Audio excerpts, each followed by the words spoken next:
नमस्कार दोस्तों, YouTube के महाविद्या ज्योतिष चैनल में मैं पंडित गुरुराज आप सभी दर्शकों का एक बार फिर से स्वागत करता हूं। दोस्तों, YouTube के महाविद्या ज्योतिष चैनल के माध्यम से मैं लाल किताब, वैदिक ज्योतिष, यंत्र मंत्र और तंत्र से जुड़ी हुई जानकारी समय समय पर आप तक पहुंचाता रहता हूं। उम्मीद है आपको मेरी वीडियो पसंद भी आती होंगी। वीडियो यदि पसंद आती है तो वीडियो को लाइक करें, शेयर करें और चैनल को सब्सक्राइब भी कर लें ताकि इसी प्रकार की जानकारी आगे भी मैं आप तक पहुंचा सकूं। दोस्तों, सूत्रों पर आधारित बहुत सारी वीडियो मैं आप तक पहुंचा चुका हूं और सभी सूत्र आप लोगों ने पसंद किए, उसके लिए आपका बहुत बहुत धन्यवाद। दोस्तों, ये सूत्र लाना क्यों आवश्यक है, आज मैं थोड़ा सा आपको मैं बता दूं। दोस्तों, ये जो सूत्र हैं ये सामने वाले को ज्योतिष में विश्वास बढ़ाते हैं और आपको ज्योतिष का कितना ज्ञान है यह भी सामने वाले को दर्शाते हैं।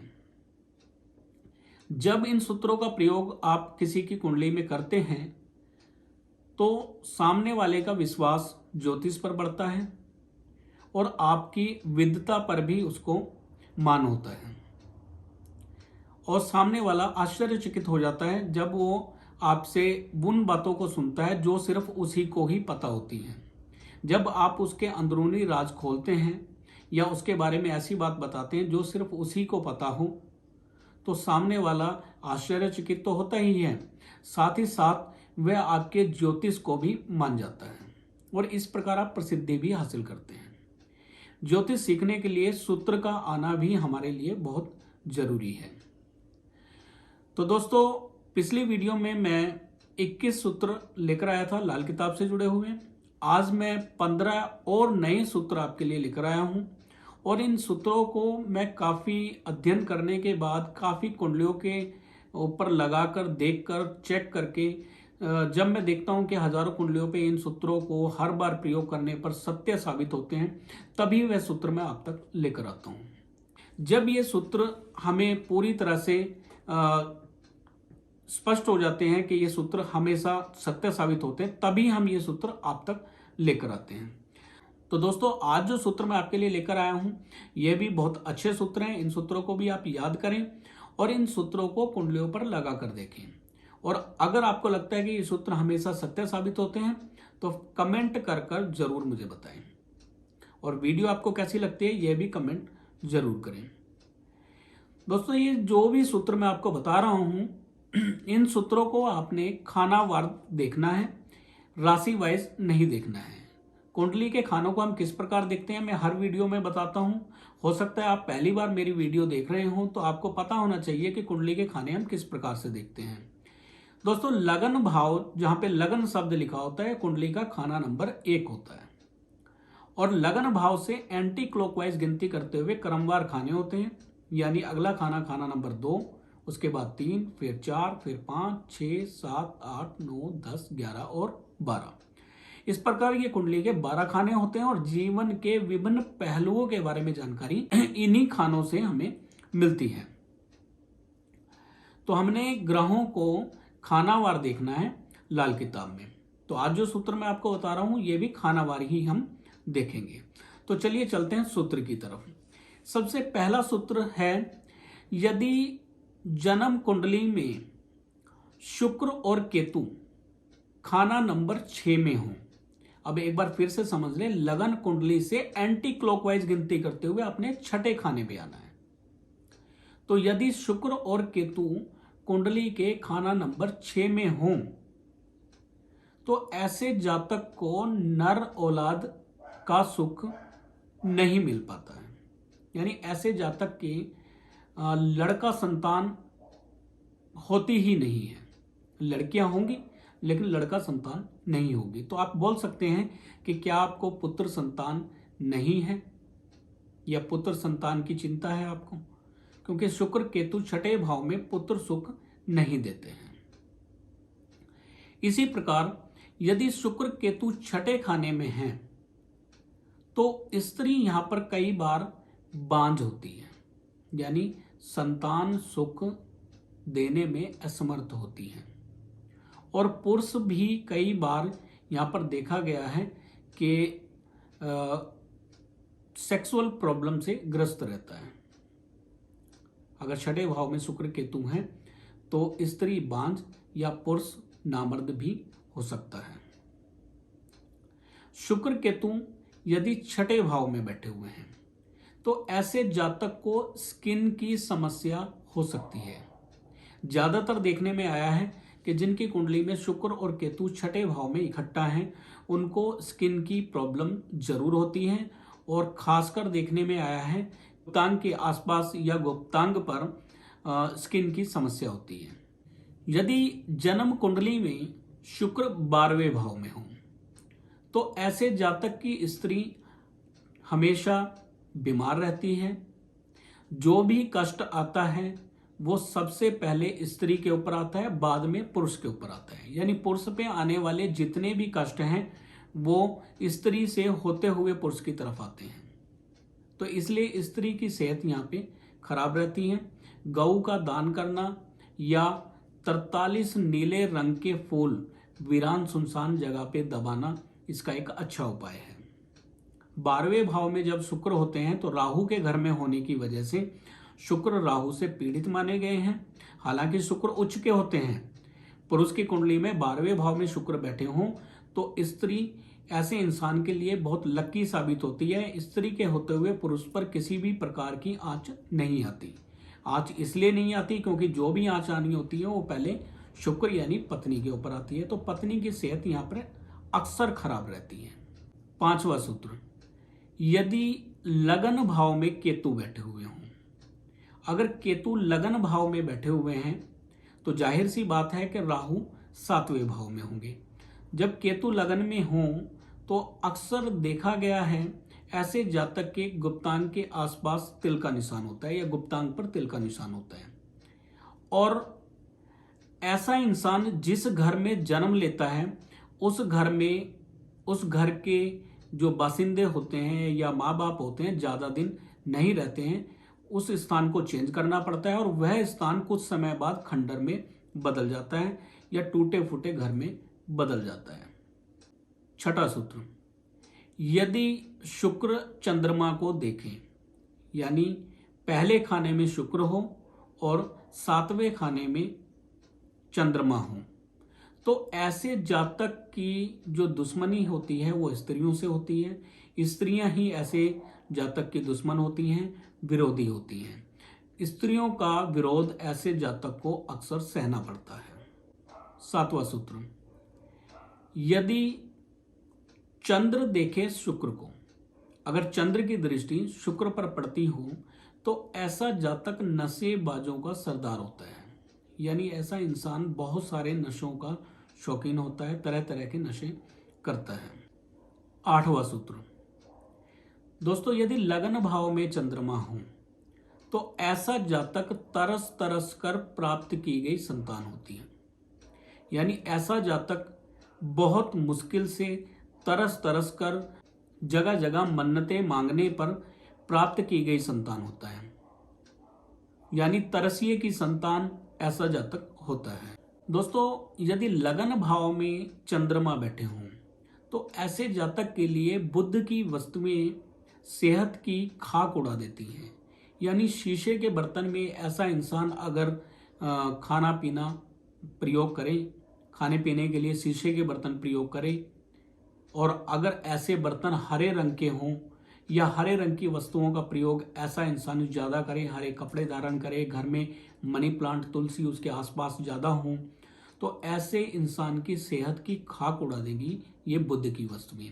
तो ऐसे जातक को हरे रंग की वस्तुएं, कांच के बर्तनों का प्रयोग नहीं करना चाहिए।